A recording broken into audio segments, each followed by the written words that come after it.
आजचा व्हिडिओ थोडासा वेगळा असणार आहे. तर मनीमाऊच्या दादाच्या शाळेच्या शर्टचा किस्सा थोडासा उसवला होता, तर तोच मला शिवायचा होता. आणि माझ्याकडे मशीन आहे बरं का, पण मी थोडासा कंटाळा केला होता कारण शिवायचं पण थोडंसंच होतं. त्यानंतर मनीमाऊच्या बाबांच्या सुद्धा टी शर्टचा किस्सा सेम उसवला होता, मग तो सुद्धा शिवून घेतला. आणि त्यानंतर मी घेतलं होतं माझ्या आवडतीचं काम करायला. माझ्या आवडतीचं काम करत असताना मनीमाऊचा दादा आला आणि त्यांनी असे काही पराक्रम केले होते. तर म्हटलं त्या आधी दाखवूया, मी काय केलं ते नंतर दाखवते.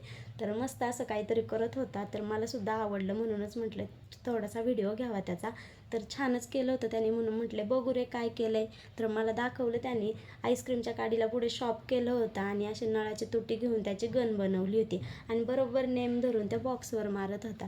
तर मला तर खूपच आवडलं. आणि त्यानंतर हे आहे माझ्या आवडतीचं काम. तर मला तर हे लिहायला खूपच आवडतं आणि लिहून झाल्यावर डोळे भरून बघायला तर त्याहून जास्त आवडतं. तर सगळं असं छान मन भरस्तोपर्यंत बघत बसते आणि अशा आवडीच्या कामाबरोबर आजचा ब्लॉग इथेच थांबवते. धन्यवाद, बाय.